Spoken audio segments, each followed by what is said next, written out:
Hi, hello mabuhay! What's up mga kamari? Ang lapit ito ng Pasko, no? Tara, samahan niyo ako, nakaka-excite. Ano bang pinagkakabalahan ninyo? At dahil malapit na ang Pasko, meron tayong mga supporters and also viewers na nag-aabot ng mga matdang kwento. At meron tayong isang viewers na nakakalungkot at nakakalindan ang kanyang kwento sa buhay na nagpabago sa kanyang buhay. At nandito sa plastic ito ang ating interview sa araw. Excited na ba kayo na makilala siya? Halika kayo at kilalanin natin si Jen.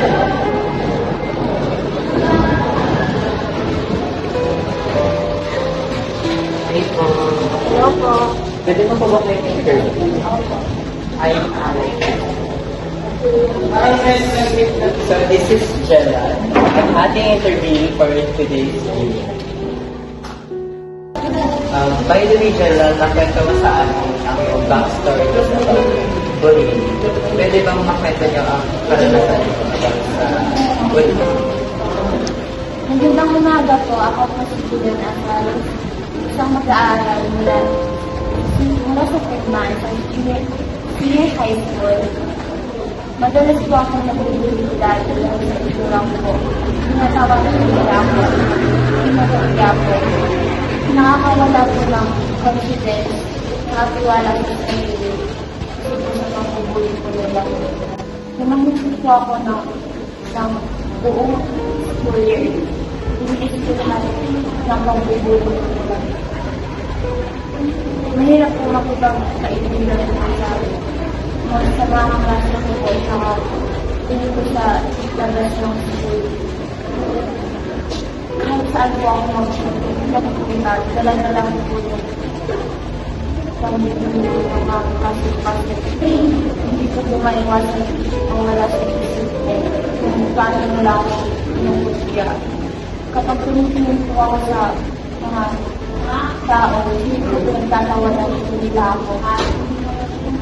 Hindi ko po naisip na sabihin sa magulang ko kasi baka po magaling po sila sa akin. Tsaka nakakapagkakatakot po ako na baka yung magulang ko susunod nila sa school, mga teacher, higher student na nagpabuli sa akin. Kaya naisip ko po na lang hanggang ngayon po, hanggang nasa po ako, natakot po ako. Kaya nandito pa rin po yung pambubuli ko. Nandito pa rin yung takot ko na magbuli po ako. Saka dala-dala ko po dito. Pero, nandito po po. Yun lang po. Salamat. Naku, Jen, totoo nga napaka-grabe ng iyong kwento. Well, actually, di natin may iwasan yung mga ganyang sitwasyon na pambubuli sa school. And actually, hindi lang sa loob ng school, sa labas din ng school. Jen, tandaan mo sa mga gantong sitwasyon is, alam natin yung mga bullies is, sila yung mga, kumbaga, na kulang sa leksyon.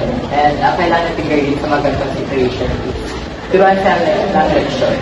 We need to stand and fight and speak for our rights. Meron tayong tinatawag na freedom of speech. Yun ang isa sa tool na pwede natin magamit para ipaglaban natin ang karapatan. At magagamit natin yun na upang matama natin ang mga mali. And also, remember, Jelan, that bullies will always be bullies. Our voice is much more powerful rather than them to fight for our rights. Kaya ngayon, nasa senior high school na po ako. Nakakapag-isip po dahil hindi po ako lumaban dati. Dahil pinili mo na hindi. Dahil pinuna po yung pag-aaral ko.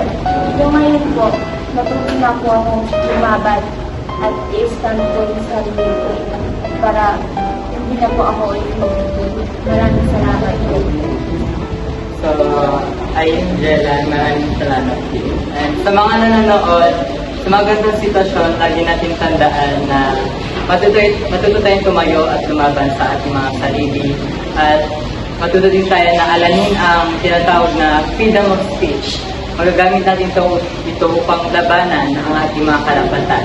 And also, sa panahon ngayon na kumbaga advanced na ang ating pamumuhay sa mundong ito, meron tayong mga tinatawag na kumbaga alas sa mga ganyan na sitwasyon. And also meron tayong mga batas na para dyan. Isa na din dyan ang Republic Act of 1062 of 7 or the Anti-Bullying Act of 2013. Magagamit natin ito upang ipaglaban ang ating mga karapatan at also maiwasan ang mga ganyan na pangyayari. So, yun na. And by the way, Jaran, thank you so much sa iyong pag-cooperate sa aming araw. And by the way, mga Mari Cakes, I hope meron kayong mga natutunan na madaming leksyon. And see you on our next vlog.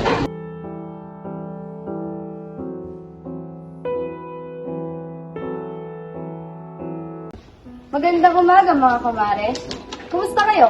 Masaya na ba ang lahat? Excited na ba kayo sa mga okasyon na magaganap ngayong araw? Grabe! Natunghayan nga natin ang kwentong ipinahayag ni Binibining Jella. Nakakalungkot, ngunit syempre nakaka-proud kasi nalagpasan niya ang mga ganong bagay sa kanyang buhay. Kaya naman ngayong araw na ito ay mag-i-interview tayo. Kaya samahan niyo ako. Tara na! Magandang umaga po, Miss. Magandang umaga. Pwede po kong itanong kung ano din pa. Ako po si Miguel. Ano po, ikaw po ba ay bunso o panganay na anak sa inyong pamilya? Ito po ang panganay sa akin. Ano po ba yung mga naging karanasan niyo sa pagiging panganay na anak? Simula po nung bata pa ako na yung bumubuhay sa aming pamilya. Ako na po yung nagtatrabaho. Ako na rin po yung nagpapakain at nagpapaaral sa aking kapatid.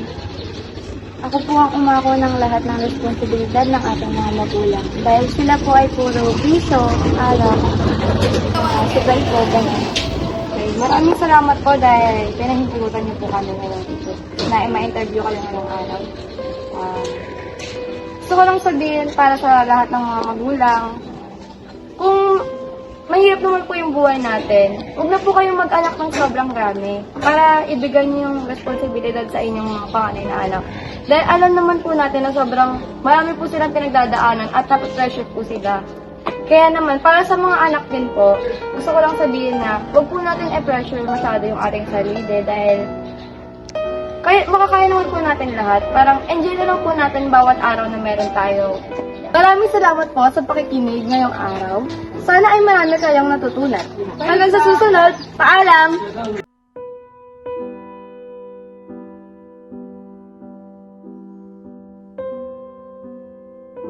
Bells, mga Mars kong nanonood, another episode na naman ang tiyak na magpapahalo-halo ninyong mga emosyon.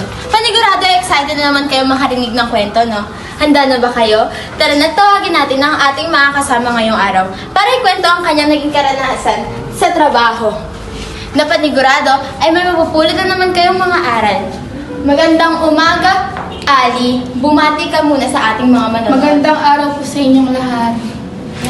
Maaari ka nang umupo at ibahagi sa amin ang iyong naging karanasan sa iyong trabaho. Ako po ay naging isang OFW noon sa Dubai. Narekomenda ako ng aking mga kaibigan para magtrabaho roon bilang isang katulong. Nang dahil baon nga kami sa utak at kinakailangan na namin ng pera pambayad. Ang isa kong kaibigan ay driver ng aking amo at isa kong kaibigan naman ay isang katulong tulad ko. Noong unang araw ko sa trabaho ay maganda pa ang pakikitungo ng aking amo. Maganda ang sahod at tama lang ang aking responsibilidad sa kanila. Ngunit noong ako'y magtagal sa kanila, nagbago ang lahat. Palaging mainit ang ulo sa akin ng amo, na minsan nagawa na akong saktan at kahit hindi ko katrabaho ay nagagawa ko na rin. Minsan ko na lang makausap ang aking pamilya noon dito sa Pilipinas dahil sobrang pagod ko, kakatrabaho tulad tigil ang pagtatrabaho ko.